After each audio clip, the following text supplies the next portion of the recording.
Well, good evening, this is Hound Dog Steve coming to you on the 21st of December. And I would like to tie three stories together this evening. And it's kind of connected to the last video about Macron, and this seems to be the government and the elite's inability to connect with reality. Okay, so this first story that I would like to connect is from St. Michael's.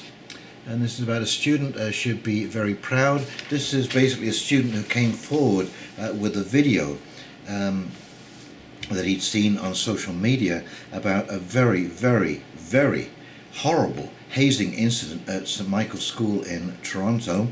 And anyways, I won't get into the details, but a broom handle was involved. There are now 3 students who come forward who've been assaulted. There may be more.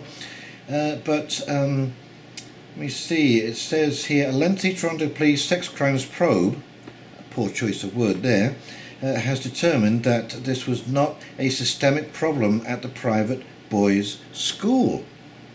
Okay, so I went to a sea training school before I joined my first ship. I was coming up on my 16th birthday, and every boy, it was an all-boys school, had to go through a ritual hazing, or what they called running the gauntlet.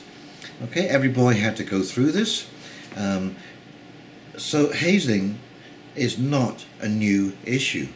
Tom Brown's school days at Harrow, he goes through a hazing ritual there called roasting, where they hold the boys against an open fire until they blister their backside.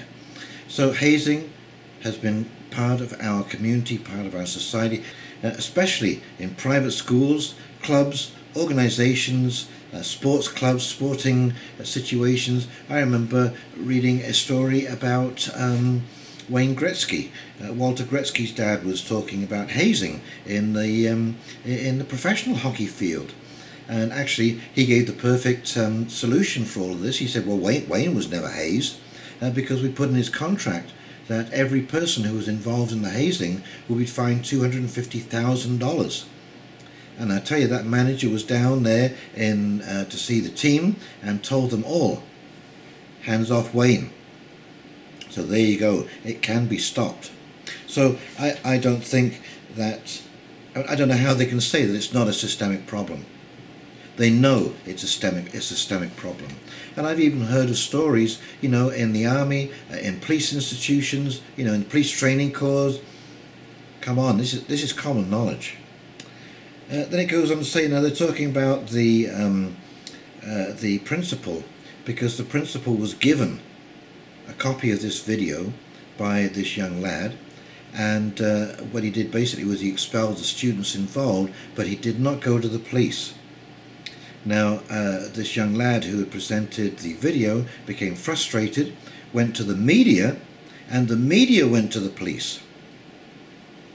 Okay, so this is what the police had to say. The police investigated closely the care of duty concern many had. Should Reeves have called the police upon seeing the video rather than expel the students first? If he had, he might still be working there. Sinopoli made it clear that in their probe they were completely satisfied that he had every intention of calling the police and did not break any laws. Well, I would ask you to look back over the many situations that we've discussed in the Catholic Church, or anybody who gets caught doing something wrong. I just find it interesting how after it's all come out, they were for sure going to call the police. They were for sure going to go in treatment. This was the last time they were going to confess their sins. Well, they didn't confess their sins until they were caught. And this principal knows that the police should have been the first group of people that should have been contacted. Now, aside from all of that, and what I'm trying to point out here is this is a sort of almost a willful blindness that, oh, no, this was just an isolated incident. Hazing really doesn't happen. If you can't admit to a problem, you can't solve the problem. You're just basically hiding it away, tucking away, sweeping it under the carpet, and hoping that it doesn't happen again, or if it does, it doesn't become public. And so we have the same thing in this article, shooting ourselves in the foot. And this is about youth violence, curbing youth violence and the gang problem that is in Toronto. And of course, you know, they believe, you know, the police commissioners and this is Bill Blair, Federal Minister Bill Blair speaks to media about gun violence in Toronto at a press conference on Wednesday. And what they want to do is throw $7 million to fight violence. And unfortunately, you know, they seem to think that by putting some of these kids on a basketball team and getting them a minimum wage job is going to curb gang violence in Toronto. And again, this is this kind of willful blindness to actually look at the problem and the root causes of the problem and why people join gangs. And I can tell you two good reasons right off the top is, firstly, if you live in an area where there are gangs, you quite often find yourself in a situation where you either join the gang or you get beat up by the gang. That is no choice at all. And when you join the gang, of course, they're usually into some kind of illegal activity, some kind of drug dealing, and so these people find out very, very quickly that you can make a week's wages in an afternoon selling crack or meth or Percocets, Percodan, this kind of stuff. Okay, tell me the truth. Are you going to settle for a minimum wage job when you can make an entire week's wages in an afternoon and then have fun for the rest of your time off? That is pretty compelling to a young person.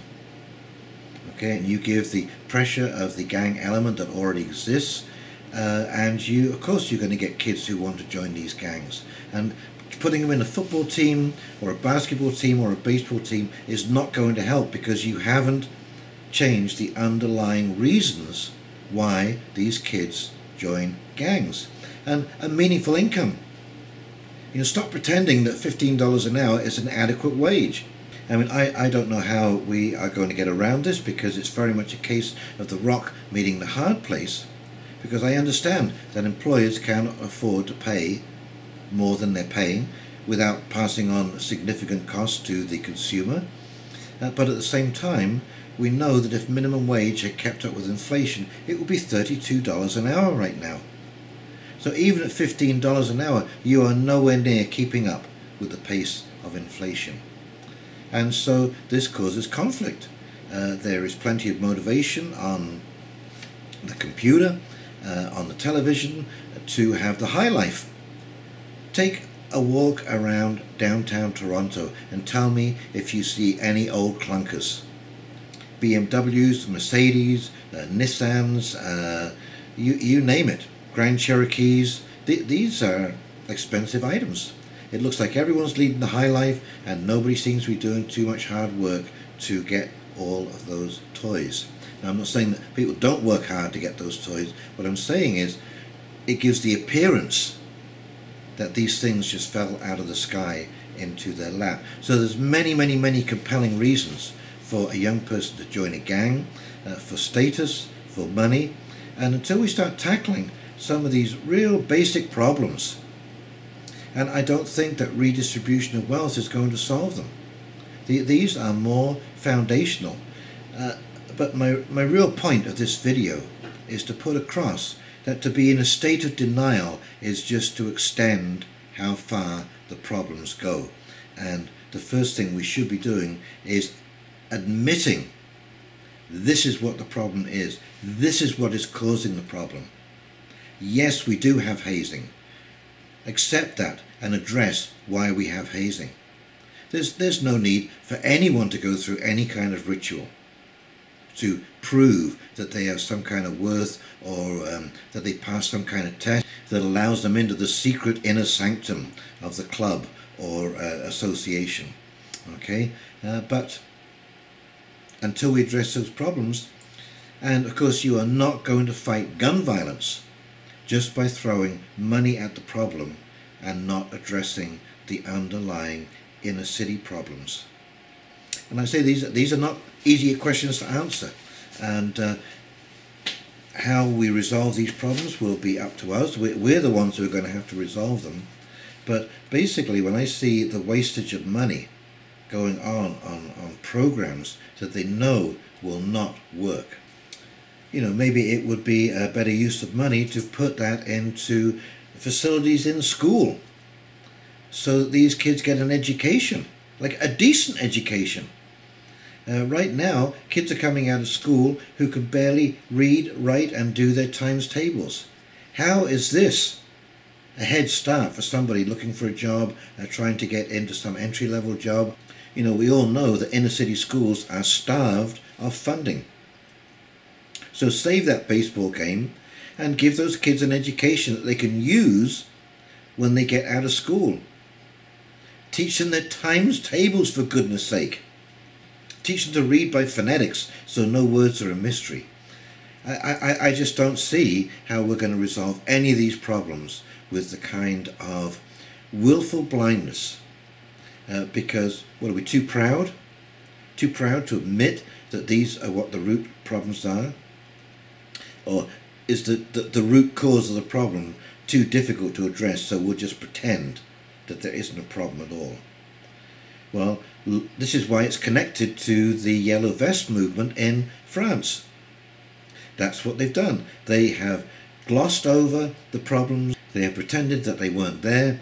They have minimized the effects of inflation. They have used all kinds of mechanisms to adjust inflation so it doesn't look as if it's as bad as it really is. And of course you can do that, but at the end of the day, when you go to the supermarket with $10 and your groceries cost you $15, I don't care what those inflation figures are, you felt the real sting of not having enough money to put food on the table. And that's when the protests start. So I think we should think very, very deeply and long about lying to ourselves. And we seem to do this perpetually. I see this all the time in many, many, many different areas of our society, where we fool ourselves into thinking that something isn't going wrong or that there isn't an issue by, you know, putting lipstick on it. Well, we're reaching the point where the lipstick is running out and it's getting a little thin. So let's think about this stuff. Let's think about some solutions, and because it's at the end of the day, it will be you and I who solve these problems. The government seems incapable, certainly to my eyes, from what I've been seeing. You know, there's just, it's where you send ideas to go and die. It just gets bogged down in bureaucracy and committee, and it ends up going nowhere. And so the problems continue. They fester, gang violence gets worse, and putting a ban on handguns is not going to stop that, because these people don't care about bans on handguns. So there you go. Anyway, these are complicated issues. Please try and join me in finding solutions. For me, direct democracy would be one, where at least the public has some kind of a voice in what is going on in our communities and our country. Okay, well, if you enjoyed this video, please like and subscribe below. This is Hound Dog Steve signing off, and thank you all, please, for joining me. Thank you all for subscribing. We're whizzing our way towards 5,000 subscribers, so please click that big red button. It sure does help when you do that. Okay, so you take care, and you have a great weekend coming up. See you now. Bye.